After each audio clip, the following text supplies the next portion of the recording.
If our so-called facts are changing shadows, they are shadows cast by the light of constant truth.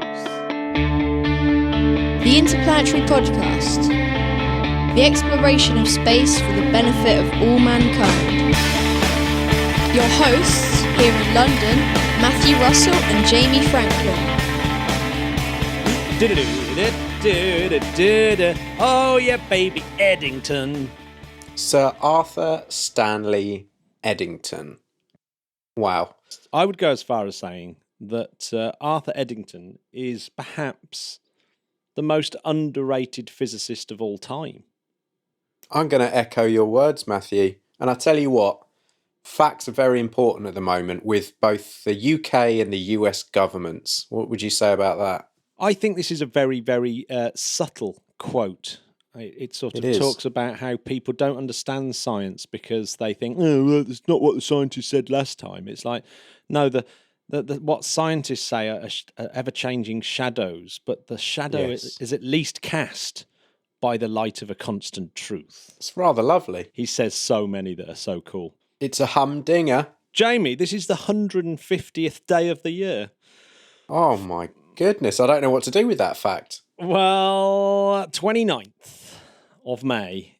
Some notable things, and the reason why Arthur Eddington came up is because in 1919, exactly 101 years ago, there was the solar eclipse, and that solar eclipse was used by Arthur Eddington to test and confirm Albert Einstein's theory of general relativity. OMG. Not bad, huh? That's a pretty big deal. Yeah, that is a big deal. Much earlier, in 1794, is the birth of Johann Heinrich von Madler. Oh, I love Johann. Johann von Madler. He was an astronomer of a very important note who designed lots of the very early, proper, good maps of Mars and the Moon. I think I would quite like a vintage map of his on my wall. Oh, that would be... You know what? I reckon that's that's a very cool... When it's your birthday next, Jamie, I shall be buying you a vintage map, a Madler map of Mars. March the 19th, mark it in your diaries. You can start saving now, listeners. I reckon I can save up enough to get one. Fully framed. News. And of course, 1999, Jamie, was the very first docking of a space shuttle to the International Space Station. That is exciting. Absolutely exciting stuff. Well, you know, something that should have happened this week, but didn't. I know. Well, you know, this is coming out Friday. We're recording it on the Thursday. And so hopefully, listeners, when you're listening to this, tomorrow will be launch day and everything will be fine. I mean, Matt, this is what happens in space. Things get put back, but we move on. Well, what's quite funny is I think that people who aren't used to rocket launches and the fact that they do get scrubbed ever so often. So many annoyed people God, like, that was an Like anticlimax. yeah, but it's like, that's why I don't buy a ticket to go and see them, because it's just too damn risky. Yeah, I've just spent £1,000 going to see a launch that didn't happen. And it was bad enough when I spent 150 quid to go to Darmstadt to see a launch that didn't happen. This is it. Yeah, so it's all a little bit stressful, but they look good though. I'll tell you what. How many kids were watching online, excited about how futuristic it looked inside that Crew Dragon? I mean, amazing, right? It is very, very, very, very, very cool. And a 3-day wait, let's face it, is really not that concerning after a 9-year wait. Oh, God. I mean, in the space world, 3 days really isn't that much in terms of delays, is it? In the space world, 3 days is like a billionth of a second in normal life. Oh, I like your maths. That was quick maths. Jamie, I read a very funny story that I is space related and sort of quite apt. That I thought I'd at least bring up. It's a fun little story. There is a woman called Lindsay Tucker, which is a great name, right? Like her already. Hey, Lindsay Tucker. Lindsay Tucker has a mobile phone. And occasionally when you sort of change your phone number and then eventually your old phone number works its way back into the pool of numbers available. Yeah. Well, she happens to have Elon Musk's old mobile phone number. Okay. She must get some interesting texts. Yeah, well, she works at Sephora beauty store in San Jose, California. Uh-huh. And yes, and she gets lots and lots of phone calls from various different people. Especially when Musk is in the news, she'll get loads of journalists saying, well, what's going on? What's going on? So she keeps getting phone calls on this mobile phone. And the one that I thought was the funniest was, John Lasseter of Pixar fame, who directed things like Cars and stuff like that. He phoned up Elon to tell him how ace his Tesla was. He was like, oh, man, this Tesla's amazing. But it turns out that Lindsay goes to college with John Lasseter's son, and was able to sort of tell him, oh, by the way, your dad's got the wrong number. How weird is that? That's mad. So, yeah, how cool would it be to have Elon Musk's old number? I mean, yeah, it would be. Sometimes it would be cool. I think it would get annoying. Yeah, she's an aspiring actress like everyone in California, I guess. And so she doesn't want to get rid of the phone because lots of agents have her number. Good luck, good luck, Lindsay Tucker. We hope to see you on the silver screen. Yeah, well, hopefully sometime we don't soon. accidentally phone you up one day thinking you're Elon Musk. Yeah, I mean, I think she might be able to put us in touch with him. I hope so. Yeah. I only hope so, Jamie. Yeah. Jamie. Yeah, go on. There was supposed to be a new era of spaceflight that happened this week, and it didn't quite happen, and it should happen by the time people are listening to this, and hopefully the weather will hold out. But Fingers crossed. I started thinking, and I did post a very popular little post on Instagram that keeps coming back, and that was posting up pictures of rockets that are capable of human spaceflight. And every time I think about it, I'm quite surprised that in the last 60 years of human spaceflight, I can only really think of 11 or 12 human-rated spacecraft. Wow. Yeah. Don't you think that's incredible? It's not that many, is it? No. It all kicked off with the Vostok program, which, of course, Gagarin managed to get into orbital space in 1961, essentially on an intercontinental ballistic missile, the R-7, or a sort of variant of the R-7. And so that's the first human spaceflight. And not much has changed if you consider how similar the Soyuz is. But the next one, of course, was the Mercury project. And as far as I can make out, Project Mercury is the only project that has had more than one human-rated spacecraft. So there was the Mercury Redstone and the Mercury Atlas. Yeah. Which I think's, that's quite, that's odd. So there's two rockets there can get people into space. Then, of course, you've got the one that some people don't consider as going into space, and that's the 8 pilots that flew on the X-15. Ah, the X-15. Which, for 13 of its flights, went above 80 kilometres, which is the American definition of getting into space. Although a lot of people prefer the Kármán line at 100 kilometres, and therefore they wouldn't have made it into space. So you could even scrub that one off. So we end up with even less. Then of course, imagine going to 80k, and then someone saying, "Oh, you're not really an astronaut, are you?" Well, I don't think they have to imagine it, because that kind of happens. I think there's a bit of snobbery between your orbital astronauts and your suborbital. You'd be gutted, wouldn't you? Yeah. Well, I have been into space. Well, not really. Nah, not really, mate. You just went to 80km, didn't you? Of course, Armstrong has done both. Of course he has. Yeah. Voskhod. Oh, what? 1964 to 65? Yeah, that is your kind of interim program between Vostok and Soyuz. Yes, it is. And they had a couple of EVAs, of course. So that's the first time that your boy Leonov did his EVA. And Totes. so that's pretty cool. And then just a pip after that is Project Gemini that went up on the Titan II rocket. Aha. One of your favourites. Well, yeah, it's everyone's favourite. I mean, what a great name, the Titan. Titan 2. It's lovely. Project Gemini had 10 crewed flights. But Soyuz, this is just ridiculous. 1967 until now, it really is the human space launch vehicle, isn't it? I mean, that is it's quite a workhorse, isn't it? But the workhorse doesn't even cover it, really, does it? I mean, imagine how many people have been sent into space on the Soyuz program. Yeah, it's insane, actually. That was money well spent back in 1967. Well, Matt, I'm going to throw this one at you. How about the Apollo program? Oh, do you know what? Bad?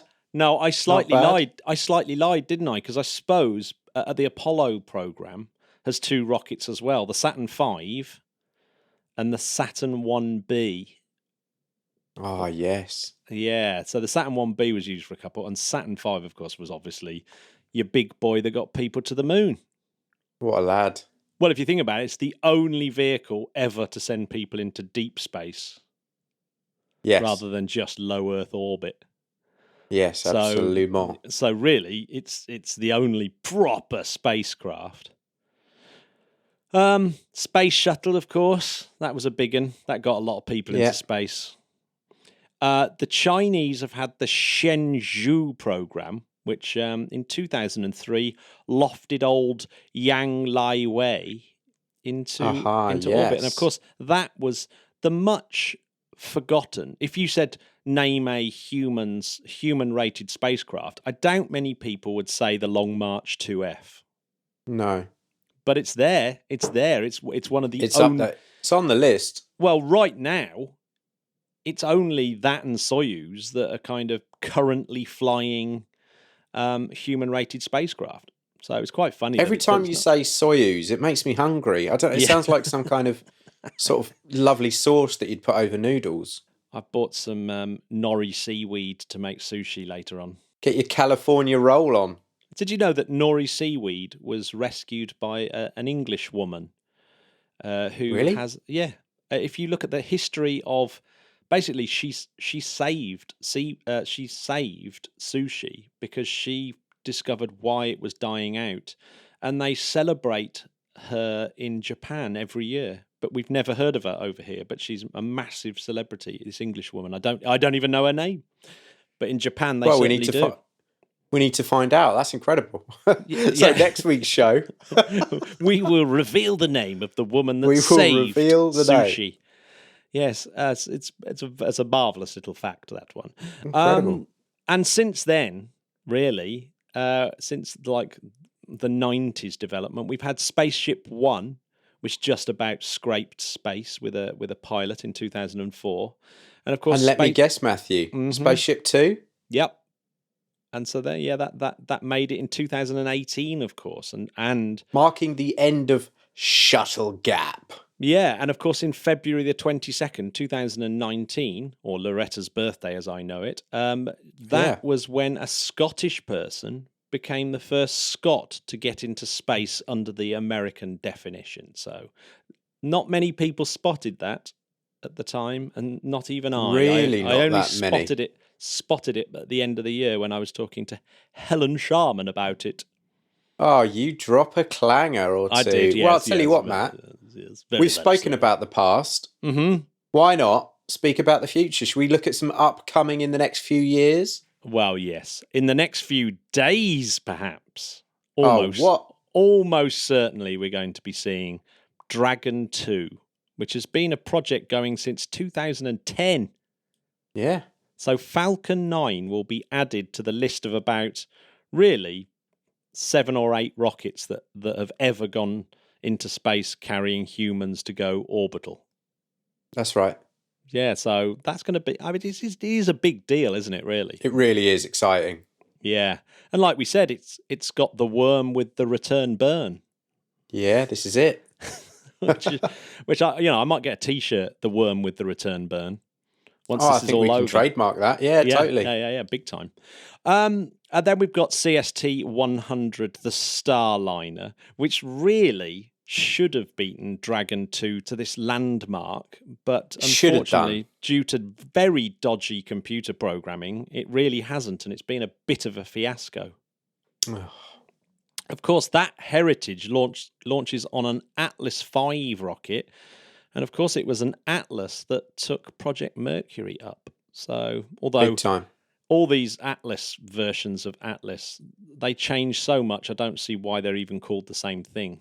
But anyway, then, of course, recently we had that test of the Long March 5B with the next generation crewed spacecraft on it. That's it. So I wonder if that is going to be crewed before something like Dream Chaser. Oh, Dream Chaser. Dream Chaser. I'm not convinced that's ever going to happen. I think Dream Chaser might get used as a cargo vessel, but I'm just not sure for human spaceflight. Do you reckon that Dream Chaser, when it goes up, they'll have loads of wind chimes on the outside and like incense sticks and stuff? And and those kind of weird dream catcher nets right in front of where they're trying to look out the cockpit. And the crew will be wearing those, like, there's amazing T-shirts of, like, wolves howling at the moon and stuff. Oh, yes. Classics. It's basically a hippie vehicle, isn't it? The Dream Yeah, it really Chaser. is. Peace out. That goes up on an Atlas V as well, apparently. There we go. Glory. That's if it's still going by then. New Shepard. That should have gone up by now with a human to go suborbital. But still hasn't, which is a little bit surprising. It is. Going over to India, the Gaganyaan project. Yes. And that gets launched on a GSLV Mark III. So that would be yet another addition, at least, to human-rated spacecraft. December next year. Yeah. Do I believe that? I mean, that'd be amazing if India launched human in December 2021. Something to look forward to. That would be very, very cool. Here is the biggest wild card in here, Jamie, and that's Speaker. SPICA. From Copenhagen. Copenhagen! Yeah, Copenhagen suborbitals make this, and it's a crowd-funded amateur human space program. I don't know if anything is much cooler than that. Shout out to not only Copenhagen, but Denmark as a whole. Got to be one of my favourite countries on earth. If we have any listeners from Denmark, get in touch, because I'd like to be a friend. Just saying. Oh, do you know what? Have you been to Denmark, Matt? I haven't been to Denmark, actually. Oh, no. It's so great. People are lovely. Food's great. The nature is beautiful. I just love it. Hence the song, Wunderbar Copenhagen. Isn't it? Have you forgotten to take your pills again?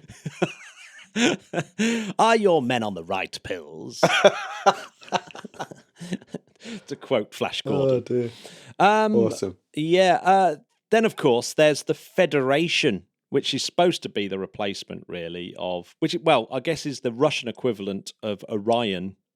Ah, yes. Yes. And that's Orel, it's called nowadays. Yes. Used to be called Federation until quite recently. That's still ongoing. I wonder if that will ever fly.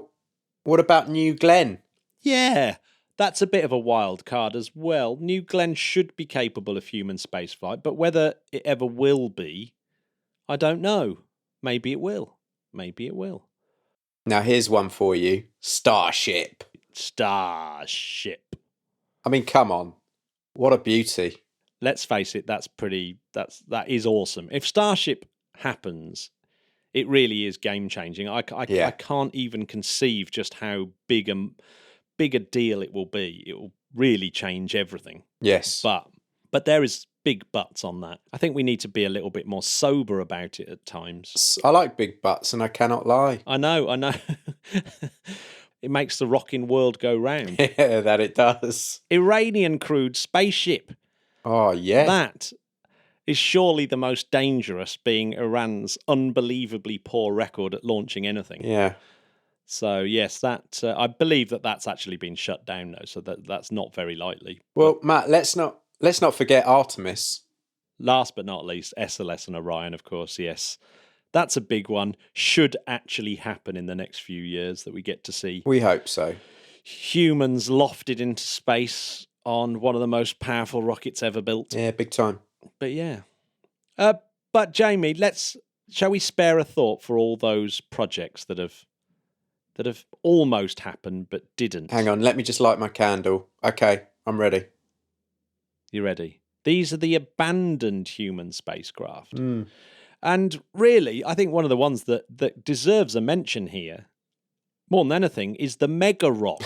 Yeah, definitely. Mega Rock. The Mega Rock was basically, R.A. Smith in 1946 basically said a V2 rocket was just about big enough to carry a person. So you basically stuff a person inside a V2 rocket and get them up to about 300 kilometers. So definitely into space. Jeez, yeah.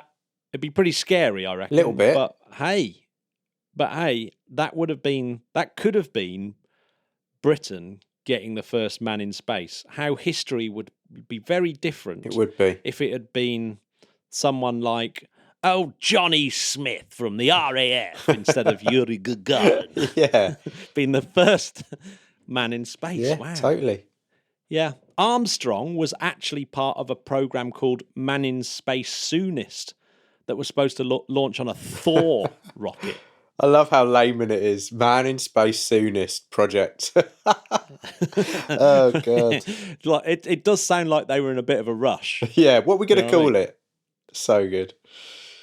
Now, I tell you what, when you start going through the list of abandoned human space projects, the one project that seems to kind of be the daddy of all the failed space projects is the X-20, or the dinosaur. Yeah, classic. Which was the dynamic soarer, the dinosaur, which is quite clever in its See what name. they did, yeah. Although kind of makes it sound obsolete before it's even started, really, doesn't it? It really does. It's not a great name. Yeah. But yeah, that's the first of the kind of really recognisable space planes. So when you see it, it still looks, like Dream Chaser, Dreamweaver. Dreamweaver.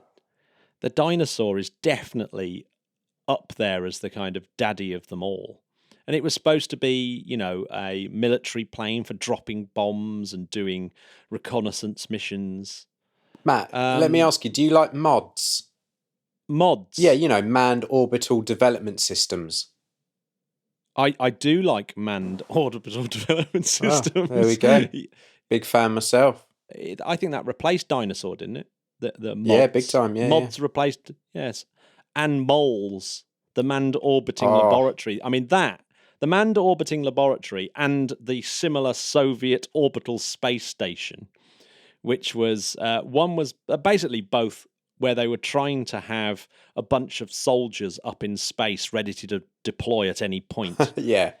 The Soviet orbital station was known as the Battlestar Khrushchev. Sounds familiar. So yes, it was 5 times the volume of Salyut 1.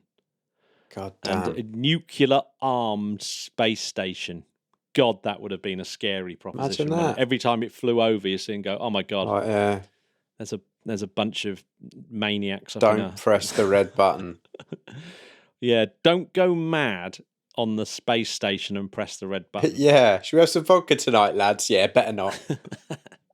There was also the Soviet, and this is a really interesting little project called the Spiral Program, that consisted of hypersonic air-breathing aircraft, expendable 2-stage rockets, but more interestingly was this an orbital space plane very similar to the Dinosaur. Oh yeah, of course. But you know why they cancelled that program? No. Buran came along. Oh. And they even managed to do a test flight with the Buran. And for my money, the whole system is perhaps the best rocket ever made so far. Oh, wow. That's a huge call. It is. Well, the Buran, I think, was slightly more capable than the Space Shuttle. Because it could fly autonomously for a start off, which the Space Shuttle couldn't. In other words, the test flight didn't require balls of steel John Young to fly it. Yeah. Exactly. So And the Energia rocket that it flew on could get a beaucoup de cargo into space. I love it. That was one beast of a rocket. It was. So yeah. And you know, unlike the shuttle, you could use the Energia sort of part of it on its own. You couldn't use the fuel tank and the rocket boosters of the shuttle on its own. No. Because the engines were on the shuttle, bizarrely, which was a bit of a weird call. A little bit. Chinese have had a few, like the Shuguan, Yes. which was very similar to Gemini. And they also thought about putting people in their FSW satellites. Oh, yeah. Which is a bit Of weird. course. Oh, yeah, which would be... Because, they had this recoverable satellite system. And they thought, well, you could stick a person in it if it's recoverable. Big time. Probably a little bit dangerous. Yeah. But then we sort of head into the era of European ideas for space planes. So the Germans had a thing called the Sanger 1 and 2, right? So that the one was in the 60s, the 2 was in the 80s. And that's one of those planes that sits on top of another plane. Yes, that's right. Two-stage space plane. Really cool. And at one point they were thinking of launching it on a steam train. So you have this like plane on a steam train. Steam train gets it up to an insane speed, and then you launch the actual final second stage off the steam train. Yeah. That sounds crazy. Imagine how ace a launch that would be. It sounds very Back to the Future. Oh man, it just sounds totally bonkers. But yeah, they also were talking about this point-to-point transfer as well. So using this Sanger to get 230 passengers from Frankfurt to Tokyo at Mach 4.4. Damn. But flying at 25 kilometers, so this sonic boom wouldn't be a problem. Shout out to Guile from Street Fighter 2. Yeah, nice. Hotel. Ah, yes, the Jamie. United Kingdom. The United Kingdom. The Alan Bond masterpiece. Absolute genius. That ended up just getting slightly bogged down in all the technical difficulties and then cancelled. Classic British style. Oh, what's wrong with us? Where's our staying power, eh? Where is our staying power? Then there's the Zarya Super Soyuz, Russian Super Soyuz, X-30. Oh, old Rockwell. The Rockwell X-30 single-stage to orbit SSTO spacecraft, but it never happened. Oh. Similar to that, and again, this European thing, Hermes, was the kind of one that almost got there. So close. That would have been Europe's space plane that would have been launched on Ariane 5. Ariane 5, yeah. So a little tiny space plane, very similar to the X-37B, really, except it's manned. And, well, obviously, like I said, they're all kind of related to dinosaur, these things. And even the Japanese were doing it. They had this thing called the Hope X. Yeah. And they'd got a long way with Hope X as well until they cancelled it because basically, you know what happened to the Japanese economy in the late 90s. Yes. Total disaster, right? So, yeah, Not good. News. Bad news, but really, it's the X-33 Venture Star that's my favourite. Oh, yeah, you love that. Everyone loves it because it was the closest thing we ever had to having an aerospike engine, which everyone seems to still nerd on about, but probably rightly so. But the X-33 was really, really close to flying and just got sort of cancelled while they were building the prototype. Ah, that's right. Because, it's like, no, we just don't have enough money for this. But the Venture Star was supposed to be the replacement of the space shuttle. So instead of having external boosters and stuff like that, you just had this massive aerospike engine that was efficient enough to get the whole thing out into space. So it was an epic, epic thing. But this reminds me of Starship, really. It's like the development of it went a long, long way, except it wasn't as public as Starship is. No. So, Starship, they're doing it in a field in front of everyone, and everyone's going, oh my God, it's going to happen, it's going to happen. But if NASA had done the same thing with Venture Star, or Lockheed had done the same thing with Venture Star, then everyone would have been going, oh my God, it's going to happen, it's going to happen, until eventually they just went, do you know what? This is never going to be quite cost effective, so we're cancelling it. So, SpaceX could quite easily at some point just go, nah, Starship's not happening, done, it's finished. Yeah, totally. I'm glad they haven't. I'm glad they haven't, but they certainly could. Oh, they could. Yeah. Then Hopper, Clipper is another one. Oh. Clipper was this Russian space plane that ESA was supposed to be helping, and it looks cool as. Clipper is really cool, but it got cancelled because ESA were involved in the project, but they didn't really want to tell the Russians all these secrets that they'd discovered on developing Hermes and all these other space planes. And it was like, I'm just going to Google it because I don't think I've ever seen Clipper. Clipper. That is cool. That is mega cool. It looks like a sort of badass version of Dream Chaser. It really does. It looks a little bit like a killer whale. It does. I'm into it. I like it. But yeah, I want one. I want a Clipper. When's your birthday, Matt? Yeah, you're going to have to save up big time. I'll ask the Patreons. But you know what? For the podcast notes, I'm going to extract all the space planes from that list and put them all next to each other, because I think it's really interesting to see how the dinosaur was just so influential, even on things like the space shuttle and stuff like that. Hugely. It's like all of them put together, you'll start to see this kind of heritage that works its way through from right from dinosaur through the X-30, through the X-33, through Hermes, through Clipper, through all these different space planes. Big time. Like Hope X, God, it's nuts. But I still can't get over, in 60 years of human spaceflight, 60 years, Jamie. Crazy, isn't it? We really have only had 7 or 8 spacecraft that are capable of doing it. Well, it just proves, Matt, doesn't it, how hard space is. It is bloody hard. It really is. It's really, really, really hard. Jamie, do you want to hear a science story from the week? Hit me. We've talked about this one before when we were talking about baryonic acoustic waves. Which that's so us. That was so us. Yeah. It's not about dark matter, this story. And I think a lot of people, when they first read the story, might think, oh, this is just a dark matter story. It's not. It's not. But basically, there's been this problem that there's missing matter in the universe. And this is just normal matter, this is. So when you look at the cosmic microwave background closely, you can infer how much normal matter, or baryonic matter as physicists call it, how much normal matter there should be in the universe, right? So if you look at that picture, you should get about 5% of the universe should be made of just normal matter. Right. Not dark matter and dark energy. That's the other 95%. Yeah.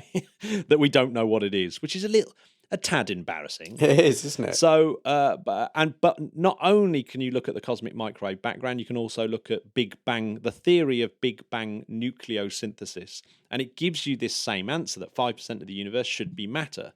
But when you look out and you sort of add up all the stuff in galaxies, so you look and all the stars and exoplanets and all the dust clouds and all those kind of things, and all the gas, you add all that up, and you only get to about 2.5–3% of the mass of the universe. So it's like, ooh, there's quite a bit of missing matter somewhere, right? Yes. And this was known as the missing baryonic matter problem, which of course is not great, a bit embarrassing, not quite as embarrassing as the other 95% missing.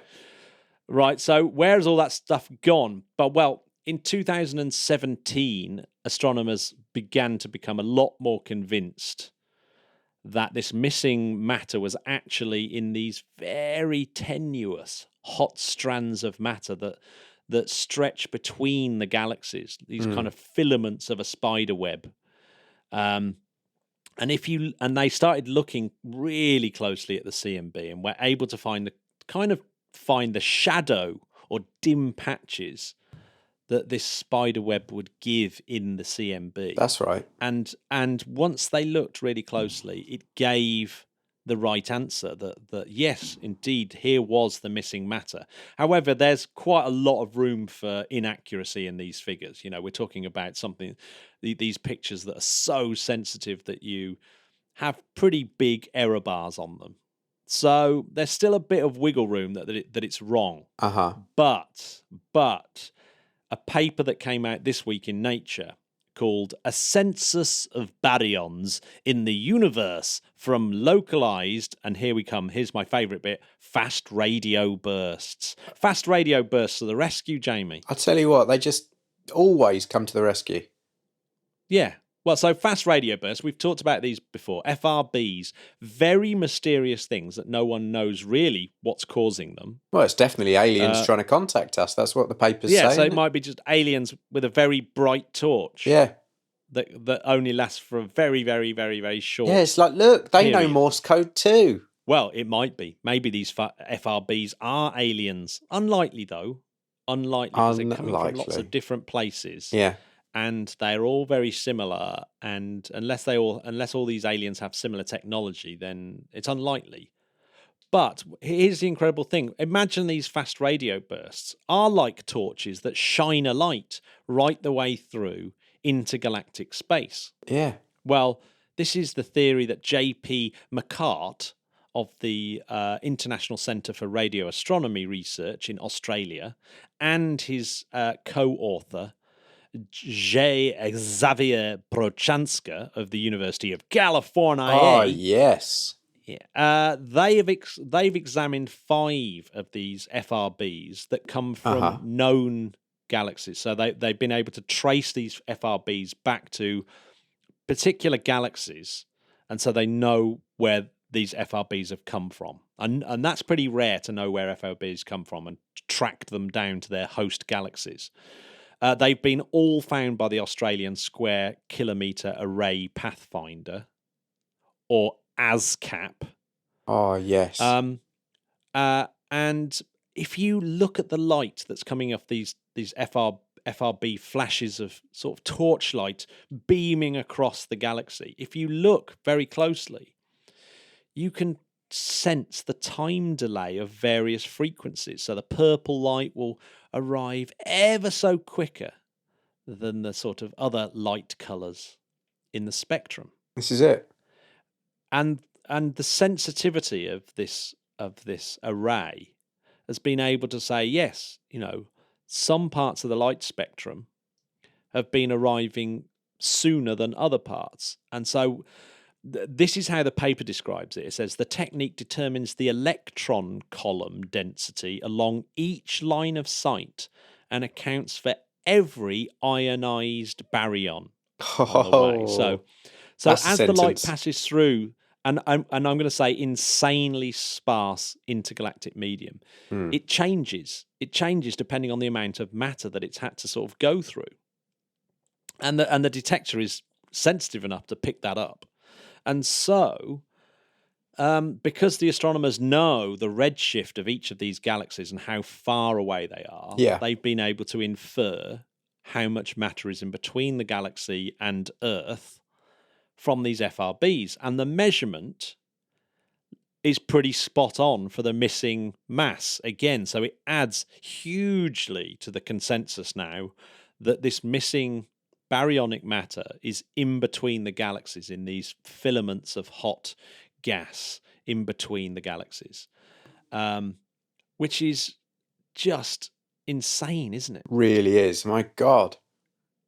But as we find more FRBs that we can track to different galaxies, the error bars in that calculation will come down, and we'll pretty much be able to just properly stick the nail into, yes, that's definitely where all the missing matter is, right? And it's just like, there is no question. Still a little bit of a question, but it's like, bang, this is done now. Well, this is all over. It's done. I'm all up for sticking a nail in something, Matt. You know that. I know, Jamie. But even more interesting is that you can start to map the spider web that holds the entire universe together. Now these little the cosmic web. That is my kind of map. You know, the more and more FRBs, imagine them every time you look out if you're in a room and someone occasionally shines a very, very bright torch just for a second, you get a glimpse of that little corner of the room and you can eventually map the room. Yeah. How cool is that? So I love that idea. I just love it. But if you want to get some idea about how massive intergalactic space is, Jamie, right? Yeah. So the density of the material that they've measured is 1 baryon per cubic meter. So let's just say that that's an atom or a proton per cubic meter, right? That's I cannot tell you how sparse that is. It's saying the bit of air that's right in front of your mouth right now, Jamie. If we took a cubic meter of that air, there'd be 10 trillion molecules, let alone atoms, in that space. God damn. If you go up Mount Everest, it drops down to 4 trillion. Still quite a lot. Well, listen, Matt, I don't need to get any denser. So if you go to the International Space Station, the space, which everyone thinks is a vacuum, still has around 10 trillion molecules. It's a lot there per cubic meter. So it's far from a vacuum where the International Space Station is. Yeah. And even if you're a third of the way to the moon, where essentially the Earth's atmosphere just doesn't exist anymore, there's still 7 million per cubic meter. And then if you go to the edge of the solar system, there's still thousands of atoms per cubic meter. So this whole idea that space is a vacuum is utter poppycock. Utter nonsense. So imagine that. So even where at the edge of the solar system, you've still got thousands of atoms per cubic meter. Yeah, it's just ridiculous. And then you think that like half the matter is contained where there's only 1 atom per cubic meter in the rest of this intergalactic space. So you suddenly realize how massive intergalactic space is. Like it's just unimaginable. The solar system is unimaginable. And sort of how big the galaxy is unimaginable. But then the intergalactic space is just insanely unimaginably big. And that's the intergalactic space that we know about currently. Yeah, the space in between, say, us and Andromeda, between the Milky Way and Andromeda, is just so unfathomably huge. It's big. In fact, one of the things is, if certain galaxies, if you tried to get to them, because space is expanding, you might never be able to get to them because you'd have to travel insanely fast to overcome the fact that dark energy is speeding them away from you. It's my God, my brain hurts. Yeah, it's all very brain hurting. If you're a new listener and you've enjoyed your brain hurting, is there any website you can go to get more information about this podcast? Oh, I thought you meant like help, like NHS Direct or something. You can go to www.interplanetary.org.uk. That's .org.uk. Absolute huge shout. You can find out about our social media, our blog, our Patreon, how you become one of the elite Patreons supporting this show. Jamie, just last week, I spoke to David Baker. Papa Bakes. Yes, do you want a little écoute to David Baker? Absolutely do it. Okay, écoute. The Interplanetary Podcast, putting the ace back into space. Long time not had you on the show. Welcome back to the podcast, David. How are you? I'm absolutely fine, yes, and lockdown fever, but I guess we will getting that. But it's good to be back with you. Yes, lockdown fever is certainly the case. But you've got some interesting stories about the effect of lockdown. I noticed in Spaceflight. I think that's probably a really good place to start. So yes, you're running a particular story on that. So yeah, give us the lowdown. Well, I thought I'd better gather it all together in an issue which I've flagged up on the cover as The Quiet Earth, which leads you to a 6-page feature inside that I put together, gathering together the extraordinary stories from science, environmentalists, and from those who are specialising in monitoring the planet and the pollution levels and the various atmospheric contaminants. And the fact that first off, that people are working from home as an incredible 25% increase in satellite communications. And this is why a lot of the networks have had to reduce the bandwidth that they're operating on with regard to films and communications, because they simply didn't have enough capacity within the existing system to be able to unload that 25% increase among all the data catchers around the world. So it's seismologists, it's environmentalists who have noted an extraordinary transformation in the environmental state of the planet. And so quickly and so suddenly that the massive collapse of industrial activity has simply taken the foot off the loud pedal and allowed the planet to breathe back. And every scientist that I've spoken to and specialist in these various sectors inspired me so much to put this together in a special feature, because the figures are just staggering. In Italy alone, which was one of the first to go into a serious lockdown, nitrogen dioxide levels within a week had plummeted by 35% in Rome, and in Bergamo by 47%. And in India, they have seen within 10 days of the lockdown in India, they saw various levels from nitrogen dioxide and methane levels have dropped to a 20-year low for this time of the year in northern India. And we've got maps there which show from satellite data the extraordinary cleansing of the air. And I think scientists realized that with the damage that was being done to the environment, something that we've always put on the back of our, oh, yeah, of course, it's the product of our industrialization. Yes, it's terrible, isn't it? And eventually we'll work through to a cleaner environment and we'll work through a greener energy in this. And scientists really expected it would take several years for the planet to bounce back. It took days and weeks, and it's extraordinary right across the lexicon of life itself as well, because for the first time in 150 years, the oceans have been quieter than they have ever been, because 150 years ago we started putting into the oceans thrashing propellers that operated at the frequencies that cetaceans use to communicate with each other across thousands of kilometers. They had moved away from propagation paths in the oceans where these throbbing pulsations were drowning out their communications. Within a matter of a few weeks, they had begun to restitch their old migratory networks right back again. And the big thing is not that there has been a reduction, which was a fairly expected consequence of the 90% reduction in industrial activity and the movement of transportation systems, but the speed with which the Earth has bounced back. And I called it the Quiet Earth because one story in particular really caught my attention, and it was about a seismologist in London.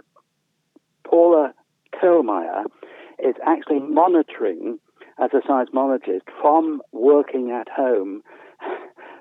A small seismometer mounted on a concrete slab in her fireplace in London is picking up vibrations from Australia that were totally physically impossible to see and have been for the last 100 years. And they're putting together seismologists all over the planet, diving in massively to be able to characterize layers of the crust and the outer mantle that they were never able to plumb for the whole era of modern technical monitoring seismological equipment. And the list just goes on. Bird migratory patterns have started to spring back to what they were reported to be 100 years ago. And also bird monitoring, because there are tens of thousands of birds that are monitored by satellites on a daily basis. And the Royal Society for the Protection of Birds claims that ospreys, white-tailed eagles, red kites, Montague hares, bald ibis, turtle doves, all being tracked, are completely returning as though there's some inherited memory of the old tracks and the old migratory routes that now are free of the turbulence for sustained commercial air traffic and from the much cleaner environment and atmosphere. And it is true, you can hear more bird song because the quality of the atmosphere and the particulate concentrations through which sound is propagated has changed back enormously. And guess what? There's been a 15% increase in the number of stars people can see. It's like the opposite of the Roaring Twenties then, isn't it? I'm assuming that there is one big elephant in the room, and that's the carbon element of this, the global warming element of this, isn't a factor, that's locked in, as it were. Yes. There's obviously CO2 emissions have come down very significantly, and that is being measured. Methane levels as well have dissipated enormously from the very significant reduction in industrial activity, and that is measurable on a local level. But I think within the overall global mix, most certainly and very definitely, the long-term consequences are still there.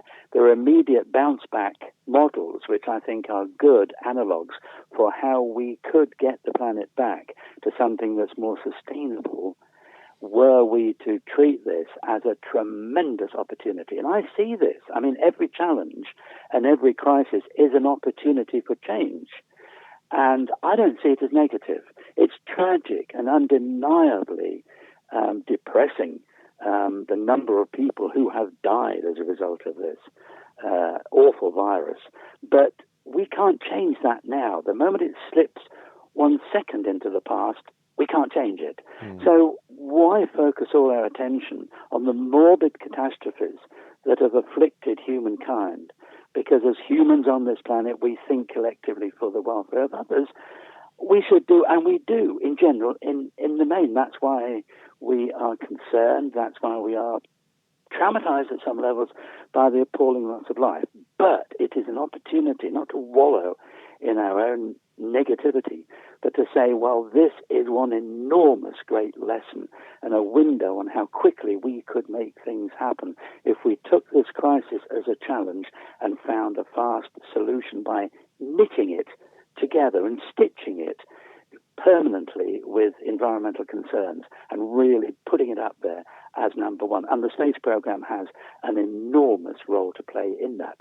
Yeah, it's a really good message, and I think that one of the big things that will come out of this is that psychological shift. I mean, we were talking about it before we started recording, and I think the psychological shift of things that are now possible, which I don't think would have been possible before. And I guess one of the big psychological twists, as it were, is yes, these global catastrophes can happen. So when people, even down to things like when people talk about meteorite strikes and things like that, now I guess there's been a little bit of a shift in thinking, oh yeah, we shouldn't just ignore people when they say stuff like this, because it genuinely might happen. We don't want to live through that kind of thing again. Do you think? Yeah. Do you think that is there an element of that kind of plays in there as well? Is there a psychological thing that I've missed? I think. It's very easy to see both sides of this, both rushing back to business as usual, and also a very, very increasing percentage of the general public who really seem to have taken it right on the chin, have absorbed the shock, and have really accepted that is a big hit to us. But it's a battleground, because there are those who will want to put it back under the carpet as, oh, well, we'll get to that when we've solved the economic crisis. But that's the fundamental problem, the fact that we're not connecting an economic philosophy and a concept of managing sophisticated economies with the desperate imperative to reduce the contamination of our environment and to see ourselves as part of a holistic group of living things. We get so exercised about finding life elsewhere in the solar system. We don't differentiate between the types of life. And when we come to Earth, do we differentiate and put it pyramidally so that we are assumed to be at the apex of the pyramid? We are a pretty aggressive, self-serving primate as a very late comer on a world that's more than 4 billion years old.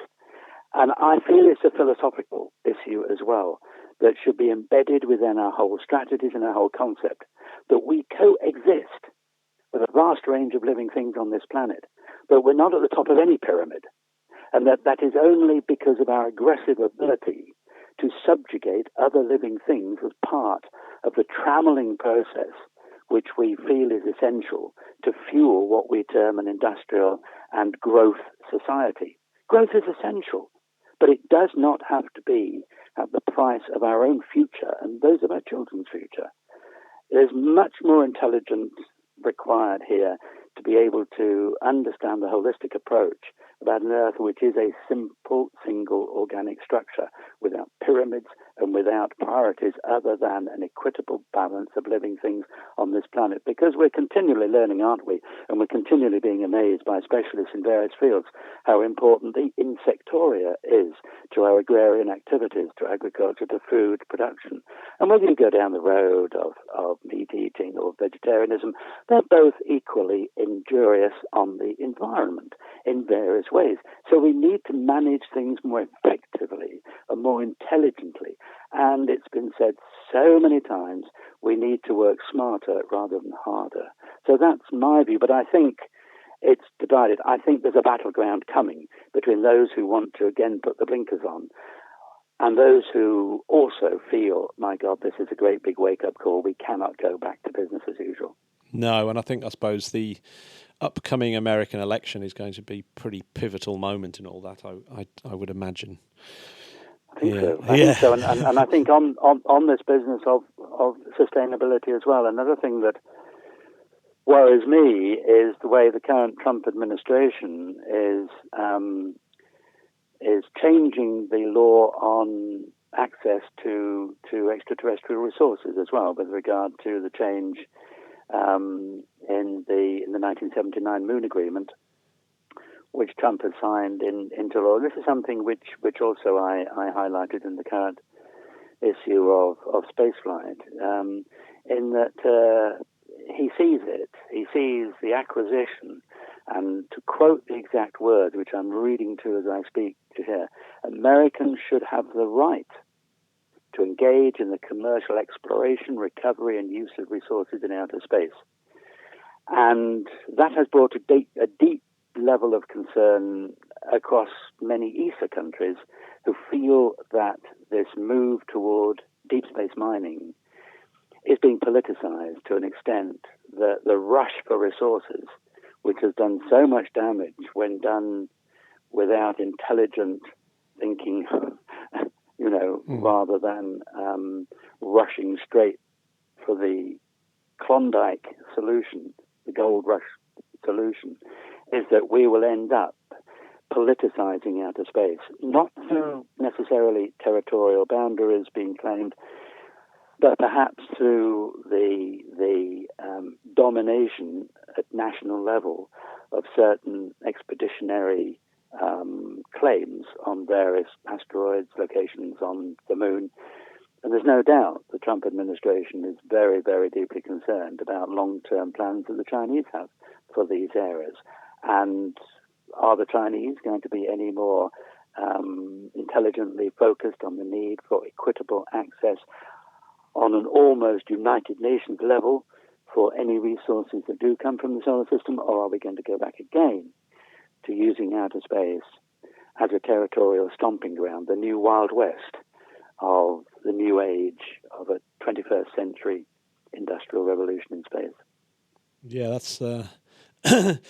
there's a lot to think about there. There is, but I think it's tied together. I think it's all tied together. How did that fit in, for example, with this Artemis Accords that Jim Bridenstine revealed? Yeah.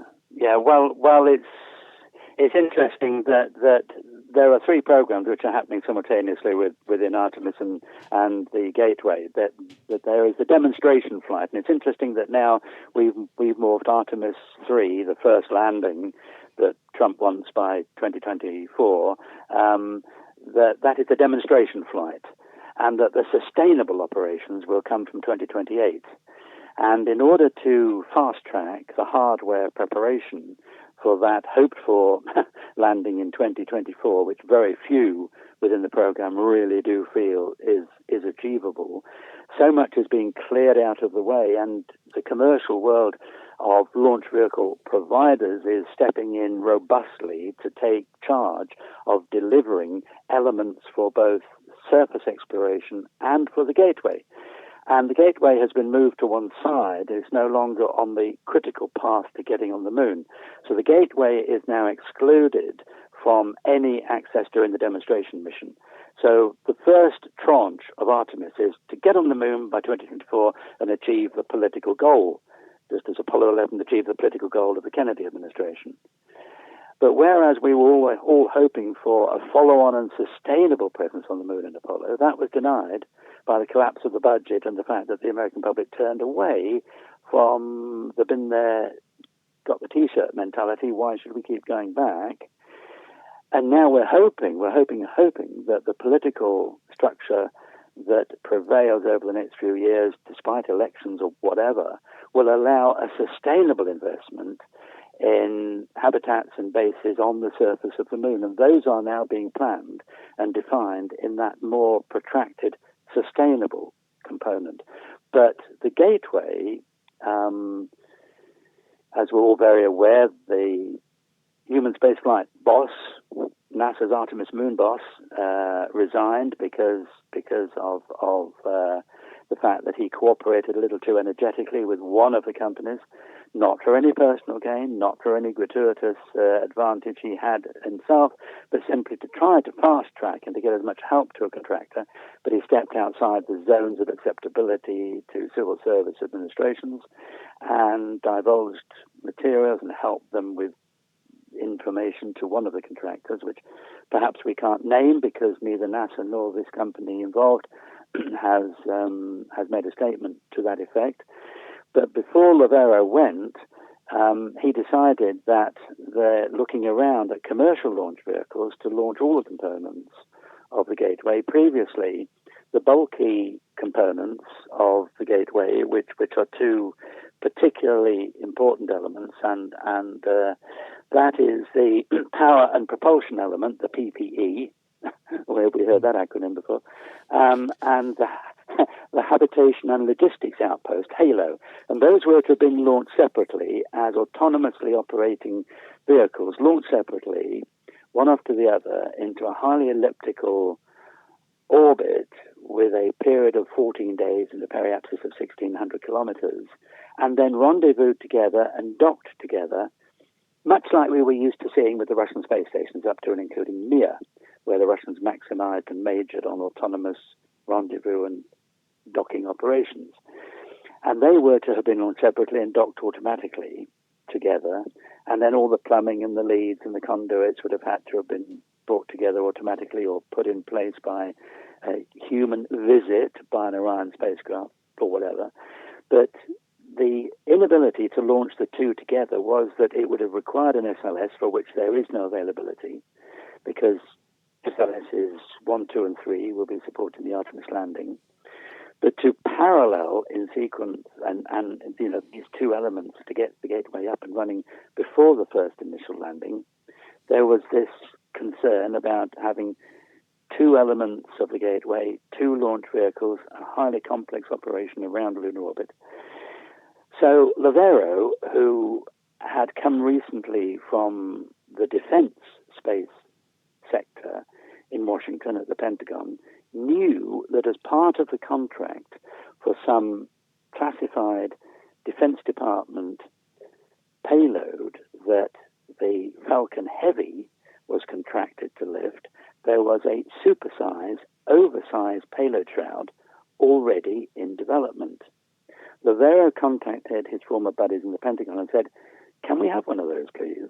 Because we could stack both elements of the Gateway on a Falcon Super Heavy and put it within a shroud which you're funding for this classified payload. That Super Heavy will be launching before any of these Gateway elements will get off the pad." And payload fairings are very, very expensive, which is why Elon Musk always puts great mileage in the next level of recovering these payload shrouds. They look like bits of carbon fiber which is shaped into a bulbous aero protection structure, but there's incredibly complex engineering and design and manufacturing in those payload shrouds. So now the plan, whether it survives the post-Lovero control structure on Artemis and the Gateway, remains to be seen.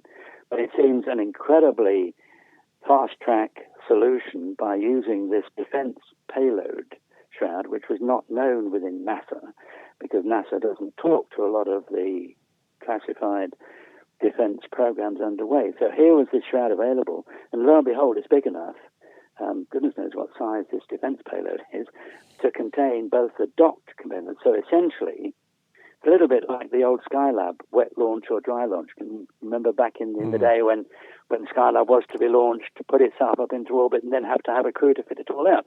Then they said, no, we'll use a single big Saturn V to launch an already completely fitted out go-to station, ready up and running when it arrives in orbit. And such is the case now with the Gateway, that they can connect these two things for a single launch and get it to lunar orbit on one launch, one flight with the two components in that. And the Falcon Heavy is building up quite a reliable record of its own. And so that's a very, very interesting prospect that has occurred right at the time that NASA has gone to the next level of its lander source selection, with Blue Origin, Dynetics, and SpaceX heading up competitive teams for the next 10 months to put their final definitive proposals for the human lander. But the landing on the demonstration mission, Artemis 3, the first landing, as they like to say, the first woman and the next man on the surface by 2024, that human lander concept will be definitized in 10 months' time, with final selection from these contenders, which are now ramping up the study preparations. And they're very, very different concepts, each of them, and completely at variance with each other. So this is not like bids for the lunar module back in the Apollo days. NASA literally is giving them a complete free hand to come up. And of course, SpaceX is putting up its Starship concept, which looks by far and away the least likely because of the enormous development curve and the tremendous sophistication which it has. And although it can put 80 tons on the surface of the moon, as specified in the design of Starship, when you look at the concept, it's got a very high center of mass, and I don't think any of us would like to see that backing down onto the surface, onto a lunar surface, which when you look at the tilt angles of the lunar module, I'm afraid SpaceX and its Starship would get within a few meters of the surface and then go quickly back up into orbit, because it's never going to find the level surface to within 2 to 4 degrees, which it needs to literally prevent it falling over. So that's one of the competing sides. Dynetics have got a very low profile where they put it all down, all the propellant tanks and the engines are down laterally across on the surface, which allows you just to go out the front door and step onto the surface. Blue Origin has this 3-stage lander with the crew compartment right at the top and a very long access ladder right down to the surface. So they're all very different, but everything's in the mix and the clock is ticking with regard to 2024. Yeah, I mean, there's a lot of technology, isn't there, to develop, including like massive rockets that haven't flown yet. And it all seems rather close now, doesn't it? 24. I think that's looking unlikely. Can we come further closer to home now? You were talking before we came on air about a small startup in Britain, a little satellite startup. It sounded very interesting. Yes. I can't quite work out whether they're a research and development organization or whether they're a manufacturing organization for space manufacturing. And I was speaking with Joss Weston, who is one of the two founders of Space Forge. Play on words with regard to space, but the forge of the steelworks and the Iron Age of the first industrial revolution, but in a more environmentally reusable, eco-sympathetic development path to try to find in microgravity new alloys, new pharmaceutical products, new materials which can massively transform the way we build the next series of equipment and infrastructure for our societies over the next several decades. And what they're doing, and they're set up in Wales, they've been funded to the point of £600,000 from the Development Bank of Wales, the Bristol Private Equity Club, and Innovate UK. Go to their website, just Google Space Forge, and it's a little bit speculative as to exactly what they're trying to do. But in talking with Josh, I understand that it's based on CubeSats, but it's using a technology that will allow the CubeSats to be returned to Earth after remaining in space as satellites for weeks and months, carrying out automated or robotically controlled experiments with materials and processes that they believe will underpin a new generation of materials forged, if you will, on the principles of the advantages for physics, chemistry, and biology in a microgravity environment.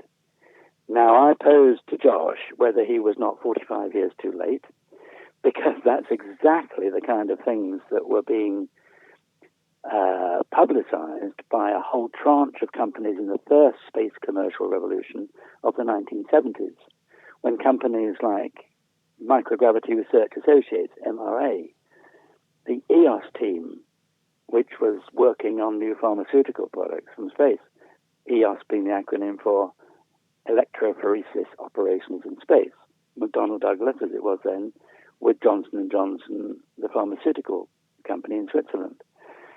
And it was discovered during that activity, some of which spilled out into onboard experiments on the shuttle, that the real big gap was you can get all the technology in the world to demonstrate the capacity for new vaccines, and they were working on a one-stop vaccine for diabetes, a solution to diabetes at the time. But the problem is you need such vast quantities that we need factories in space to be able to produce these products that come from very well-founded principles. So we can only wish Space Forge the best of luck. And Josh did laugh when he heard me say that, are you 45 years too late? Because I think he was aware that this is something whose time has not yet come, that there are tremendous opportunities for operating scientific principles that are well proven, all the way from Skylab to Space Lab to the modules on the ISS, which is driving a requirement for privatized space stations onto which these kind of products could be developed. But that still leaves you dramatically short of the manufacturing in such quantities that you need an Earth-to-orbit, up-and-down, low-cost delivery system, which is what the shuttle was supposed to be. So the shuttle really, in that regard, was itself ahead of its time because it never could provide the launch frequency to move materials up and down and apply them into Earth-based industries. But this is what they're going for. And this is what has got the investment companies in the West Country around Bristol really seriously interested. And it's got the backing of the UK Space Agency.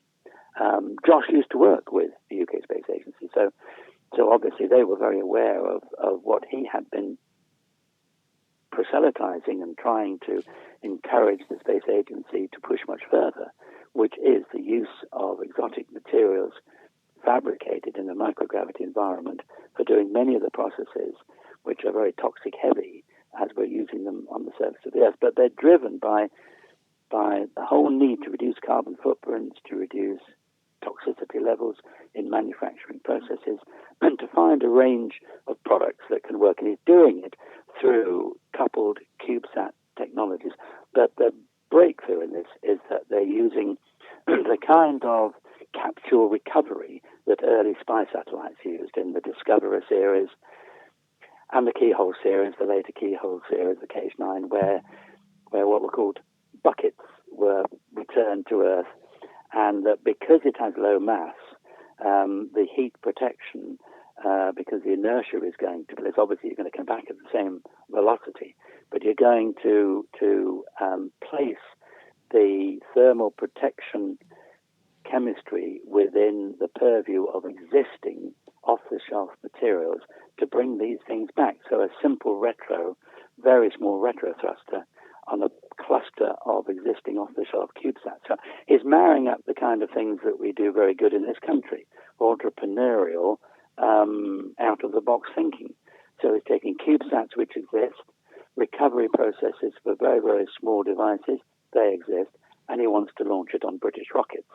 And we've got a whole tranche of those coming up from companies like Skyrora that have just done a strap-down proof test on the propulsion system of their Skylark XL. And so this is bringing together. It's not reinventing the wheel. It's taking bits of what exists already. The investment's already been done, and harnessing it to push forward with developing technologies that may very well get aboard eventually the commercial space stations that for sure will be coming along in the next few years. Well, that's pretty exciting stuff, isn't it? It's good. We've got kind of come full circle, I suppose, with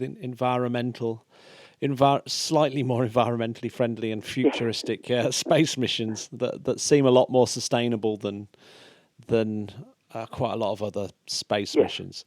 Yeah, I mean, it's it's incredible, isn't it? Even in the times where we're all strapped down, there's a lot of space stories going on, and we've managed not even to talk about this week's huge return to US human spaceflight. So yes.